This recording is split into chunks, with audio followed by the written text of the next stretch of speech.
थोडक्यात अध्यक्ष महोदय, आज अर्धा तास चर्चेवरती बोलत असताना एक महत्त्वाचा विषय किंबहुना संपूर्ण अधिवेशनामध्ये ज्यावेळेस गृह विभागाच्या बाबतीमध्ये सन्माननीय सदस्य बोलत होते त्यावेळेस आपापल्या भागातले आज अवैध धंदे असतील, मग त्यामध्ये ड्रग्ज असतील, गांजा असतील, या बाबतीमध्ये पोटतिडकीने सगळेच लोकप्रतिनिधी अध्यक्ष महोदय बोलत होते। आज अर्धा तास चर्चेला तासगाव, कवटेमंकाळ, सांगली जिल्हा यामध्ये जे अवैध धंद्यांचं रॅकेट अध्यक्ष महोदय अस्तित्वात आहे आणि कधी कधी अध्यक्ष महोदय खरं तर पोलीस विभागावरती माझं मनापासून प्रेम आहे। त्यांच्या अडचणींसाठी आतापर्यंत साधारण मग हाऊसिंग असेल किंवा इतर गोष्टी असतील या बाबतीमध्ये अनेक वेळेला आम्ही अध्यक्ष महोदय प्रश्न उचललेला आहे। पण अध्यक्ष महोदय या प्रश्नाच्या संदर्भामध्ये आज पोलीस विभाग ज्या पद्धतीनं हा प्रश्न हाताळतोय त्या बाबतीमध्ये अध्यक्ष महोदय जर थोडासा अभ्यास केला तर अध्यक्ष महोदय शंका यायला त्यामध्ये शंका मनामध्ये तयार होते की कधी कधी एखादा अवैध धंदा खरंच पोलीस थांबवतायत का खरंच पोलीस इन्व्हॉल्व आहेत का, आणि आता पोलीस इन्व्हॉल्व असणं किंवा पोलिसांनीच रन करणं यामध्ये सुद्धा अध्यक्ष महोदय फरक आहे असं मी म्हणलं तर वावगं वाटतं कामा नये। आज ज्यावेळेस तासगाव असेल, कवटेमंकाळ असेल आणि सांगली जिल्ह्यामध्ये खरं तर प्रत्येक जण इथं आपापल्या भागामध्ये काहीतरी डेव्हलपमेंटची विकासाची कामं झाली पाहिजेत असं सांगतायत। अध्यक्ष महोदय, पूल नसेल तर पूल बनवता येईल, पाणी नसेल तर पाईप घालून पाणी आणता येईल, पण अध्यक्ष महोदय हा जो खड्डा तरुणांच्या आयुष्यामध्ये पडायला लागलेला आहे तो खड्डा भरून काढणारं सिमेंट अध्यक्ष महोदय या विधानसभेतल्या कुठल्याही सदस्याकडे भविष्यामध्ये नसणार आहे। अध्यक्ष महोदय, मी आज ज्यावेळेस इथं बोलतोय माझ्या मतदारसंघातल्या पालकांच्या वतीने अध्यक्ष महोदय मी बोलतोय, कारण सहज इतक्या गोष्टी उपलब्ध व्हायला लागलेल्या आहेत, सहज इतक्या मिळायला लागलेल्या आहेत की प्रत्येक जण आज चिंतेमध्ये आहे की ज्या वेळेस आपापल्या मतदारसंघातली परिस्थिती इथले महोदय सगळे सांगतायत राज्यातली अर्थव्यवस्था आणि या पलीकडे जाऊन या माध्यमातून या व्यवसायातनं जी अर्थव्यवस्था उभी राहते अध्यक्ष महोदय ती प्रचंड अडचणीची अध्यक्ष महोदय राज्यातल्या कायदा आणि सुव्यवस्थेला धरून आहे। आज यशवंतराव चव्हाण साहेब या सदनाचे एकेकाळी प्रमुख होते, त्यांनी त्यांच्या भाषणामध्ये अनेक वेळेला अध्यक्ष महोदय सांगितलेलं आहे की तरुणांना गती असते पण त्या गतीला जर योग्य दिशा नसेल तर त्या अध्यक्ष महोदय त्या गतीला काही फायदा नाही अध्यक्ष महोदय।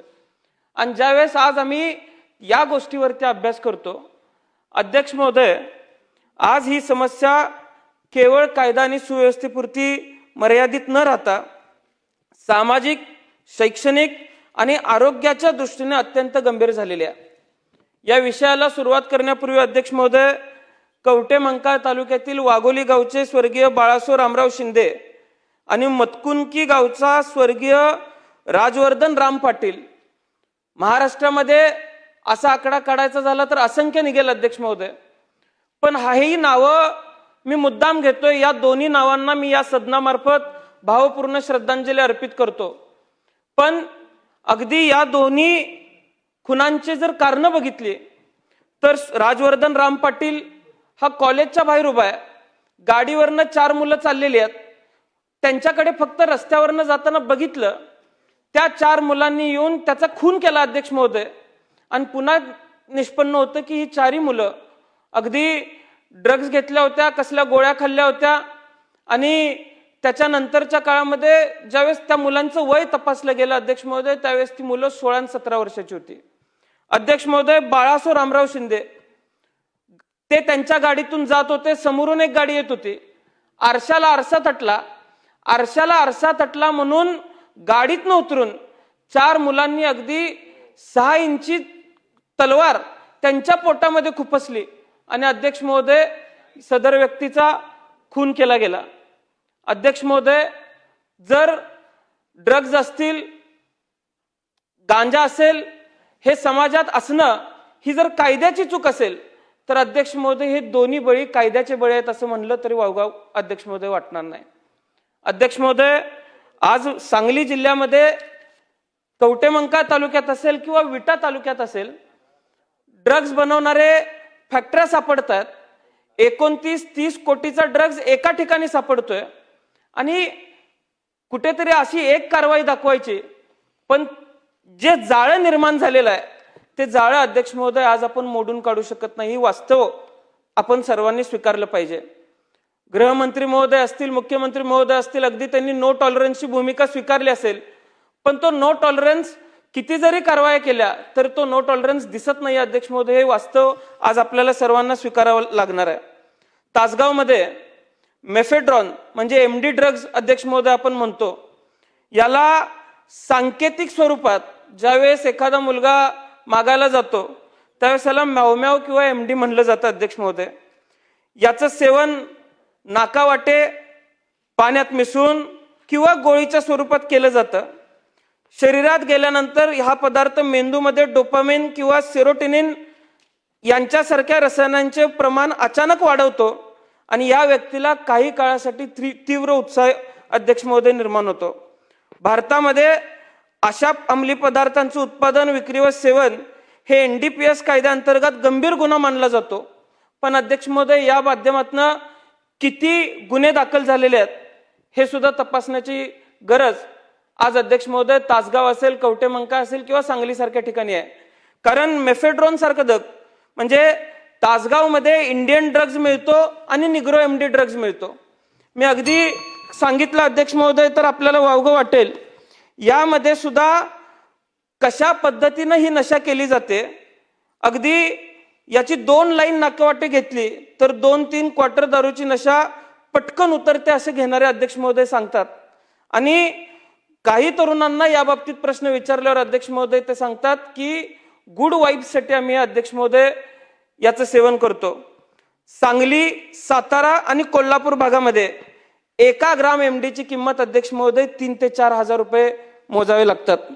आता अध्यक्ष महोदय खरा जर आपल्याला हे जाळं कसं पसरते हे जर शोधावं लागलं, मी अनेक दिवस झालं मी आमच्या आमसभेमध्ये पोलिसांना विनंती केली, सातत्याने पोलिसांना सांगितलं, मागच्या अधिवेशनामध्ये पोलिसांना याचं जाळं कसं आहे हे शोधून काढायला सांगितलं, तर ते अध्यक्ष महोदय काही ठिकाणी कारवाया दाखवल्या.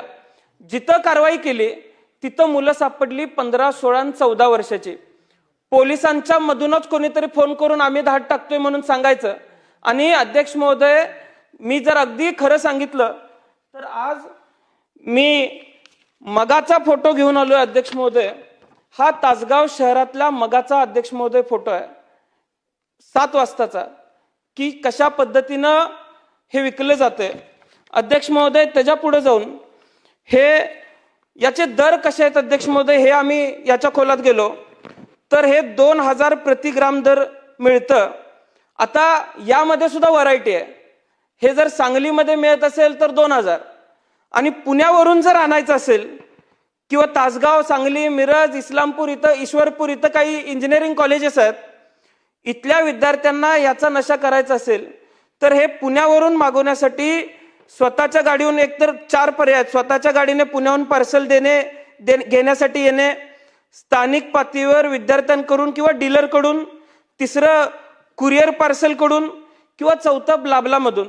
आता ब्लाबला हे मधल्या काळामध्ये त्याच्यावरती बंदी आणण्यात गेली, परिवहन मंत्र्यांनी त्याच्यावरती कारवाई केली गेली.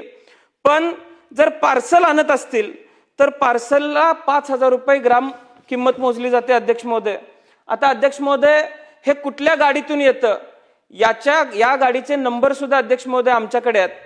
जे आम्हाला सापडू शकतं ते त्या भागातल्या डीबीच्या अधिकाऱ्यांना किंवा एसपीना का सापडू शकत नाही, हा अध्यक्ष महोदय खरं तर संशोधनाचा विषय म्हणला तर वावगं ठरणार नाही. अध्यक्ष महोदय गांजाचं सेवन सुद्धा तितक्याच मोठ्या प्रमाणात आहे. आज गांजा हा 21 ते 35 वयोगटामध्ये फार मोठ्या प्रमाणात घेतला जातोय.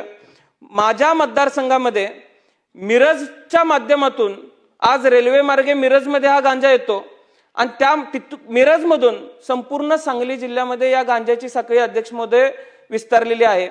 आता मिरजमध्ये हा जर गांजा येत असेल, या गांजाची किंमत अध्यक्ष महोदय 30 ते 50 रुपये प्रति 4-5 ग्राम ही ग्राम गोळीच्या माध्यमातून अध्यक्ष महोदय विकलं जातं. आता या गांजाचं सेवन केल्यानंतर देखील मोठ्या प्रमाणात हानी ही तरुणाच्या स्वास्थ्याला निर्माण होते, मानसिक आरोग्याला निर्माण होते आणि या माध्यमातून आजपर्यंत आपण बघितलेला आहे वेगवेगळ्या माध्यमातून खून सुद्धा अध्यक्ष महोदय घडलेले आहेत. अध्यक्ष महोदय वेगवेगळ्या पद्धतीच्या गोळ्या देण्यात येत आहेत. माझ्या मतदारसंघामध्ये गेल्या वर्षापर्यंत जुगाराच्या अड्ड्यांवरती छापे टाकले. त्या तासगाव तालुक्यात 47 गुन्हे दाखल झाले. कवठेमंकाळ तालुक्यात 34 गुन्हे दाखल झाले. जुगाराच्या अड्ड्यांवर छापा टाकले, तिथनं जे सामान गेलं गोळा केलं गेलं तिथं 2 गुन्हे दाखल झाले. अध्यक्ष महोदय, काही वृत्तपत्रांमध्ये आज सांगली जिल्ह्यातलं येते की पोलीस या सगळ्याकडे अर्थपूर्ण कानाडोळा करतायत. ज्यावेळेस मी पत्रकारांशी चर्चा करतो 10-10, 12-12 कोटी रुपये महिन्याची उलाढाल या माध्यमातून उभा राहते असं पत्रकारांचं मत आहे. अध्यक्ष महोदय, आज मी मगाशी मांडल्याप्रमाणे मिसरडोही फुटले नाही, या वयात हातात चाकू, लूटमारा आणि गांजा अशा पद्धतीची परिस्थिती सांगली जिल्ह्याचे अध्यक्ष महोदय झालेली आहे. आणि यावरती तिथले एसपी असतील, तिथले सगळे डीवायएसपी असतील, कशा पद्धतीनं अध्यक्ष महोदय कारवाई करतात. मी मगाशी पहिलंच वाक्य अध्यक्ष महोदय वापरलं की पोलीस इन्व्हॉल्व असणं आणि पोलिसांनी रन करणं. अध्यक्ष महोदय, हे रॅकेट जे चालवणारे लोक आहेत, मी गेली 2-3 महिने आम्ही याच्या पाठीमागे अभ्यास करतोय. अध्यक्ष महोदय, काही पोलीसच हे रॅकेट चालवणाऱ्यांकडून काहीतरी गोळा करतायत आणि काहीतरी विकतायत हे अध्यक्ष महोदय दिसतंय. पोलीस इन्व्हॉल्व असणं आणि पोलिसांनीच हे व्यवसाय रन करणं यापेक्षा अध्यक्ष महोदय काय वाईट असू शकतं. त्यामुळे अध्यक्ष महोदय, माझी आपल्याला विनंती असणार आहे, मंत्री महोदय माझी आपल्याला विनंती असणार आहे की ही जर परिस्थिती नॉन टॉलरन्सच्या नुसार, मुख्यमंत्र्यांच्या आदेशानुसार नॉन टॉलरन्सच्या नुसार न्यायची असेल तर मिरज असेल, तिथले डीवायएसपी असतील, तिथले पीआय असतील, सांगली जिल्ह्याचे एसपी असतील, हे कशा पद्धतीनं तिथं कार्यभार करतायत यावरती अध्यक्ष महोदय प्रश्नचिन्ह आज निर्माण झालेला आहे. आज मगाशी ज्यावेळेस आम्ही माहिती मागवत होतो, अगदी स्वर्गीय R.R. आबा ज्यावेळेस गृहमंत्री होते, संपूर्ण राज्यामध्ये गुटखा बंदी असेल, संपूर्ण राज्यामध्ये आकड्यांची बंदी असेल, ही फार मोठ्या प्रमाणात अध्यक्ष महोदय केली गेली होती. त्या काळात फार मोठ्या प्रमाणात धाडी टाकल्या गेल्या होत्या. आजही लोक सांगतात की त्यावेळेस एक चैतन्याचं वातावरण अध्यक्ष महोदय निर्माण झालं होतं. पण आता आपण 10:36 बोलतोय. अध्यक्ष महोदय, 10:05 तासगाव मधल्याच एका व्हॉट्सअप ग्रुपवरचा रेकॉर्ड आहे की अशा पद्धतीचा आकडा आज व्हॉट्सअपवरती अध्यक्ष महोदय काढला गेलेला आहे. अध्यक्ष महोदय, माझ्या वडिलांनी या सभागृहामध्ये काम करत असताना चिठ्ठ्या उधळल्या होत्या आकड्यांच्या. आज अध्यक्ष महोदय तशाच पद्धतीच्या चिठ्ठ्या पुन्हा चालू झालेल्या आहेत. या चिठ्ठ्या अध्यक्ष महोदय आज तासगाव मधल्या आजच्या आहेत, त्या आज आकडे काढले गेलेले आहेत ते, आणि तिथं कशा पद्धतीनं कार्यभार तिथले पोलीस करतायत यावरती अध्यक्ष महोदय प्रश्नचिन्ह निर्माण झालेला आहे. मागच्या आठवड्यामध्ये एक लक्षवेधी मांडली गेली आणि त्या लक्षवेधीमध्ये अध्यक्ष महोदय सन्माननीय सदस्यांनी सांगितलं की कवठेमंकाळ तालुक्यातल्या ज्योतिर्लिंग ज्वेलर्स मध्ये तिथल्या पोपट दबडे नावाचा मालक होता. कुठेतरी चोरी झाली म्हणून पोलिसांनी शोधायला यायचं. अध्यक्ष महोदय, पुण्याचं पथक आलं.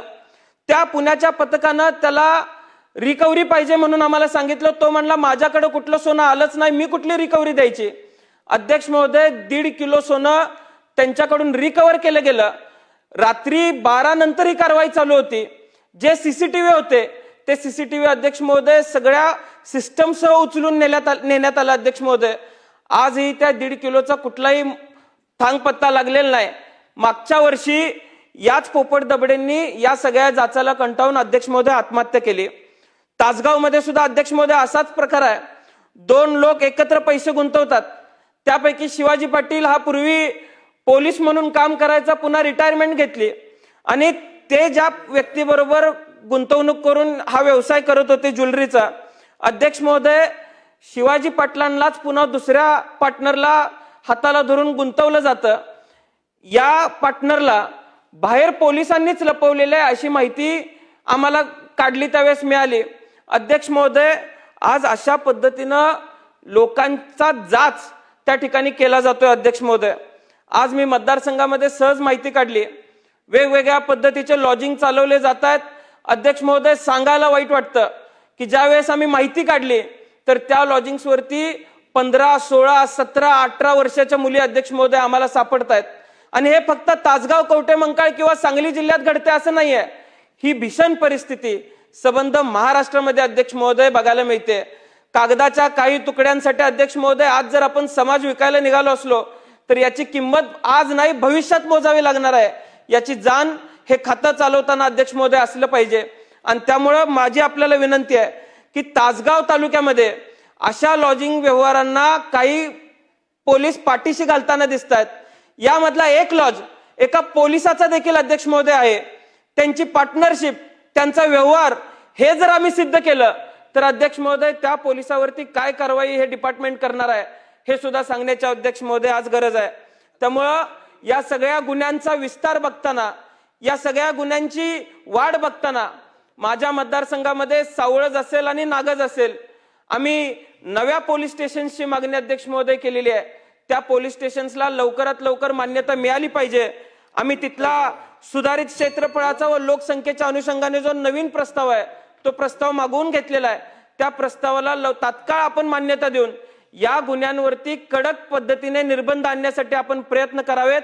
सदरक्षणाय खलनिग्रहणाय या पद्धतीने समाज व्यवस्था चालली पाहिजे. त्यासाठी पोलिसांनी जीवाचं रान केलं पाहिजे, हीच भूमिका आमची आहे. आणि समाज व्यवस्था एका चांगल्या दिशेने गेली पाहिजे, हीच भूमिका आज एक तरुण सदस्य म्हणून अध्यक्ष महोदय आम्ही मांडतोय. त्यामुळं या सदनाने हा विषय अत्यंत गंभीर पद्धतीने घेतला पाहिजे, एवढीच विनंती मी अध्यक्ष महोदय आज या ठिकाणी करतोय. अध्यक्ष महोदय, सन्माननीय सदस्य रोहित पाटील यांनी सांगली जिल्ह्यामधील आता प्रश्न होणार नाही, जास्त वेळ घेतला त्यांनी नार्कोटिक्सच्या बाबतीमध्ये मंत्री महोदय त्यांच्या ज्या शंका आहेत किंवा त्यांनी जे ते प्रश्न उपस्थित केलेत किंवा त्यांच्या चर्चेमधून सांगली जिल्ह्यामध्ये अंमली पदार्थांच्या बाबतीमध्ये पोलिसांवरती आणि ती साशंकता त्यांनी इथे उपस्थित जी केलेली आहे. अध्यक्ष महोदय, अंमली पदार्थ ही समस्या ही महाराष्ट्रापुरतं की आज भारतापुरतं ही सीमित न राहता आपल्याला माहिती आहे की सर्वात जास्त गुन्हेगारी या जगामध्ये ही अंमली पदार्थांच्या बाबतीमध्ये होते. अशा वेळेस महाराष्ट्राचं पोलीस विभाग याच्यामध्ये कशा पद्धतीने कारवाई करतंय? माननीय मुख्यमंत्री महोदयांनी मागील 5 ते 6 वर्षाच्या मध्ये केलेल्या कारवाया, माननीय मुख्यमंत्री महोदयांनी आजपर्यंत जे निर्देश अंमली पदार्थांच्या बाबतीमध्ये दिलेले आहेत त्याची अनेक वेळा घोषणा ह्या सभागृहामध्ये झालेली आहे. अध्यक्ष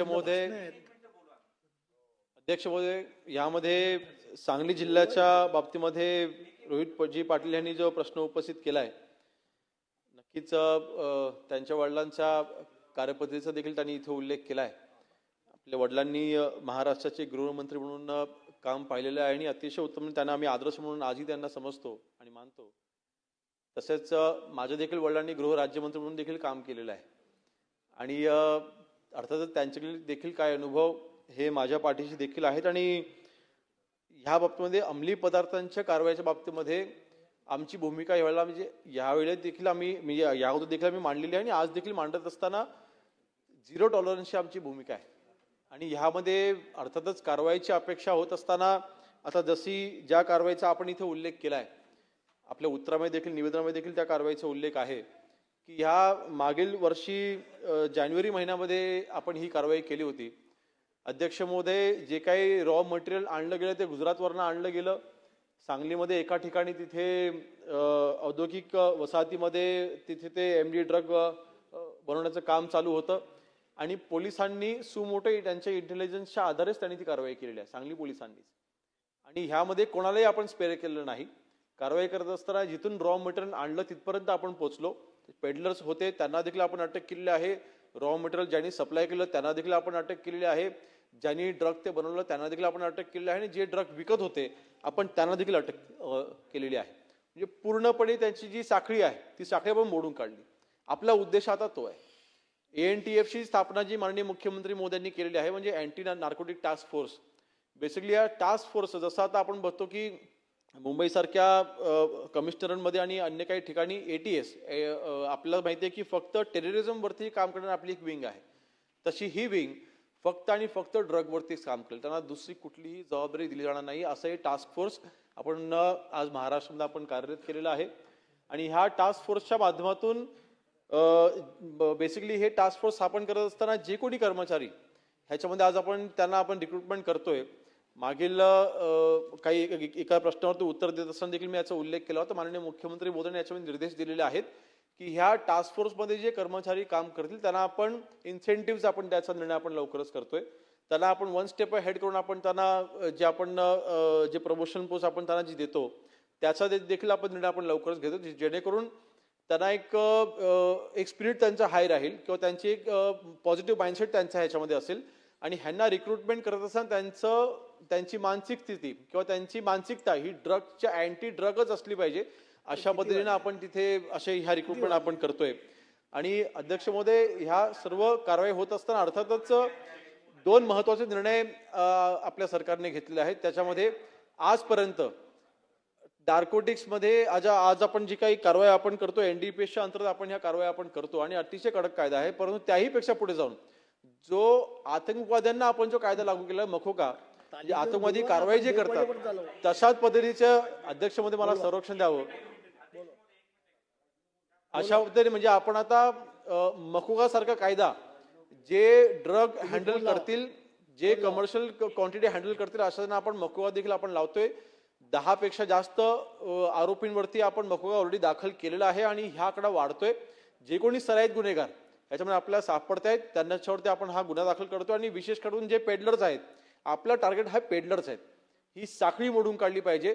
जिथे मॅन्युफॅक्चरिंग होते अर्थातच तिथे आपण छापे मारून आपण कारवाई करतोय, परंतु साखळी पकडणं, जिथे रॉ मटेरियल येते तिथून पेडलर्सला पकडणं आणि जो सप्लाय करतो त्यांना पकडणं, कन्झम्पशन करतोय त्यांच्यावरती जो गुन्हा दाखल करतो आपण करतोय. परंतु मला वाटतं पेडलर्सना पकडणं हे एक त्याच्यावरती आपण काम करतोय आणि त्या कारवाई आपण मोठ्या प्रमाणात आपण राज्यामध्ये केलेल्या आहेत. मी आपल्याला आकडेवारी सांगेन. आपण जसा वाढता क्रम आहे शेवटी कारवाईची संख्या देखील वाढते. 2024ला जवळपास 15,400 गुन्हे आपण दाखल केले होते आणि जी अटकेंची जी संख्या होती जवळपास ती 16,000च्या दरम्यान होती. आज आपण जवळपास 17,500 पेक्षा जास्त गुन्हे आपण दाखल केले. म्हणजे एका दीड वर्षाच्या कालावधीमध्ये आपण 1,500 ते 2,000 आपली कारवाई आपण वाढवलेली आहे. आणि म्हणून मला वाटतं ह्याच्यामध्ये दुसरा एक आपण जो निर्णय घेतलाय की अर्थातच काही ठिकाणी आपल्याला देखील शंका ती आहे की पोलिसांच्या काही कर्मचाऱ्यांच्या मदतीने तिकडे हे सगळं घडतंय अशी देखील शंका अर्थातच आपल्याला होती. आणि त्या अनुषंगाने मुख्यमंत्री मोदयांनी सभागृहामध्येच घोषणा केली होती की ह्यापुढे जर का कुठल्याही पोलीस कर्मचाऱ्यांची किंवा अधिकाऱ्यांची डायरेक्ट इन्व्हॉल्वमेंट असेल ह्या सगळ्या हे जे काही अंमली पदार्थांच्या बाबतीमध्ये कारवाई करत असताना जर का आढळलं तर त्यांना बडतर्फ केलं जाईल आणि त्याला निलंबित देखील केलं जाईल. तर आपण आजपर्यंत 15 पोलिसांना कर्मचाऱ्यांना आपण बडतर्फ केलेलं आहे सेवेतून आणि 10 पोलिसांना आपण तिथे निलंबित देखील केलेलं, आपण कारवाई देखील केलेल्या आहेत. तर नक्कीच सांगली जिल्ह्याच्या बाबतीमध्ये आपण जे इथे पुरावे इथे आपण उपस्थित केलेले आहेत, माननीय अध्यक्ष महोदय आपल्या मार्फत ते आमच्यापर्यंत किंवा सदस्य महोदयाने आपण ते मला द्यावेत. ज्याच्या बाबतीमध्ये आपल्याकडे पुरावे असतील नक्कीच त्यांच्यावरती कठोर कारवाई केली जाईल. मी आज सांगतोय जर का कुठलाही पोलीस कर्मचारी याच्यामध्ये इन्व्हॉल्ड असेल तर त्याच्यावरती थेट बडतर्फीची कारवाई होईल. कुठेही त्याच्यामध्ये गैरगाई केली जाणार नाही. या बाबतीमध्ये आम्ही स्पष्ट आमची भूमिका आहे की याची 0 टॉलरन्सची भूमिका घेऊन आम्ही चालतोय. आज आपली तरुण पिढी ह्याच्यामध्ये बर्बाद होता कामा नये. आज रोहितजी तुम्ही देखील तरुण आहात, मी देखील तरुण आहे. आज आपली मित्र, आपल्या वयाची मित्र असलेली काही पिढी आपण बर्बाद होताना पाहतोय. अर्थातच ते आपल्याला रोखायचं आहे. त्याकरिता स्ट्रिंजंट ऍक्शन घेणं गरजेचं आहे, ते आपण घेतोय. आणि मला वाटतं आपण एक इथे ज्वेलरी व्यवसायाचा आपण इथे विषय इथे घेतलेला. मला वाटतं तो विषय सभागृहामध्ये काही दिवसांपूर्वी आला होता. मी त्या बाबतीमध्ये देखील चौकशीचे आदेश हे मी दिलेले आहेत. आणि लॉजिंग व्यवसायामध्ये एक पोलीस कर्मचारी तिथे आहे आणि तिथे काही गैरप्रकार चालतात असे आपली जी माहिती आहे, नक्कीच त्याची देखील तातडीची चौकशी ही केली जाईल. जर का हे पोलीस त्याच्यामध्ये इन्व्हॉल्ड असेल तर त्यांच्यावर निलंबनाची कारवाई केली जाईल. आणि मी पुन्हा एकदा सांगतोय की सांगली जिल्ह्यामध्ये विशेष म्हणजे आता ह्या अधिवेशनानंतर मी स्वतः सांगली जिल्ह्याचा दौरा करणार आहे. त्यावेळेस संबंधित आपले जे पोलीस अधिकारी आहेत त्यांना ज्या सूचना फोनवरनं ज्या द्यायच्या ते मी देईनच, परंतु प्रत्यक्षामध्ये येऊन देखील मी स्वतः आढावा तिथला जिल्ह्याचा मी घेणार आहे. त्यावेळेला अर्थातच सगळ्या लोकप्रतिनिधींना विचार घेऊन तो दौरा होईल ते होईल. परंतु सांगली जिल्ह्याच्या बाबतीमध्ये आपली जी धारणा आहे की हा ड्रग मुक्त सांगली जिल्हा व्हावा, त्या दृष्टीने अवेअरनेस प्रोग्राम देखील आपण करतोय. शेवटी स्कूल असतील, कॉलेजेस असतील किंवा तरुण पिढी ह्याच्यामध्ये जास्त ओढली नाही गेली पाहिजे. ह्याकरिता तरुणांमध्ये ह्याचे काय दुष्परिणाम होतात ह्याचं अवेअरनेस देखील आपण केलं पाहिजे. जे पालकांना सोबत घेऊन आपण केलं पाहिजे. असे काही अवेअरनेसचे प्रोग्राम देखील आपण तिथे करू आणि एक विशेष कार्यक्रम आपण तिथे राबवू. विशेष म्हणजे मी माहिती देईन की सांगली जिल्ह्यामध्ये पालकमंत्री महोदयांच्या अंडर एक टास्क फोर्सची देखील स्थापना झालेली आहे. मला वाटतं महाराष्ट्रामध्ये असे जास्त पालकमंत्री मोदयांच्या अंडर नाही, परंतु सांगली जिल्ह्याच्या पालकमंत्री मोदयांनी इथे अँटी ड्रग टास्क फोर्सची स्थापना देखील केलेली आहे. आणि आपल्याला माहिती आहे की तिथे एक एनकॉडची म्हणजे प्रत्येक जिल्ह्याला एक एनकॉड असते, एक जिल्हाधिकाऱ्यांच्या अंडर ही कमिटी असते आणि ती दर महिन्याला तिथे बैठक घेऊन ह्या ड्रगच्या बाबतीमधल्या कारवाईची तिथे आढावा घेत असते. तर त्या बैठकीमध्ये काय निष्पन्न झाले, तिथे कुठल्या कुठल्या गोष्टी समोर आलेल्या आहेत, तिथे आपण कारवाईसाठी काय पावलं उचलली गेली आहेत, तर मी स्वतः ह्या जे काही एनकॉडचे जे बैठकींचा आढावा मी स्वतः घेईन आणि सांगली जिल्ह्यामध्ये जे काही या बाबतीमधलं क्राईम कंट्रोल होण्याकरिता जी आवश्यक पावलं उचलणं गरजेचं आहे ते नक्कीच आपण उचलू. प्रश्न विचारा. सिंगल प्रश्न. महोदय, सदर कार्यवाही करण्यासाठी किती काळ लागणार आहे हे अध्यक्ष महोदय स्पष्ट होणं आवश्यक आहे. आणि त्याचबरोबर जे इन्व्हॉल्ड असतील, मग डिपार्टमेंटमधले असतील, अध्यक्ष महोदय माझी एक विनंती असेल की यामध्ये अशा गुन्हेगारांना किंवा पेडलर्सला राजकीय संरक्षण जरी कोण देत असेल तरी त्यांना सुद्धा या गुन्ह्याअंतर्गत त्यांच्यावर देखील गुन्हे दाखल करावेत अशी विनंती अध्यक्ष महोदय मी आपल्याला करेन. आणि इन्व्हॉल्वमेंट असणाऱ्या पोलिसांची थेट बडतर्फ करण्याचा आदेश तुम्ही किंवा निर्णय तुम्ही घेतलेला आहे, त्याबद्दल देखील मी तासगाव आणि कवठेमंकाळ तालुक्यातील आणि सांगली जिल्ह्यातील सबंध पालकांच्या वतीने मी आपले आभार मानतो. मंत्री महोदय, यामध्ये टाइम फ्रेम अर्थातच ही सातत्याने होत असलेली कारवाई आहे, म्हणून ह्याच्यामध्ये टाइम फ्रेम आपण कुठल्या नक्की करू शकत नाही. परंतु ह्यामध्ये आता अर्थातच कोणाच्या राजकीय अभावापोटी जर काही तिथे गुन्हे घडत असतील तर नक्कीच तपासामध्ये ते देखील समोर येईलच. आणि जर का अशी नक्की कोणाची इन्व्हॉल्वमेंट असेल तर त्याला ड्रग्सच्या ज्या कारवाई आपण त्या अंमली पदार्थ हँडल करण्यासाठी जे गुन्हे आपण दाखल करतो, जर का असं आढळलं की त्या कुठल्या एखाद्या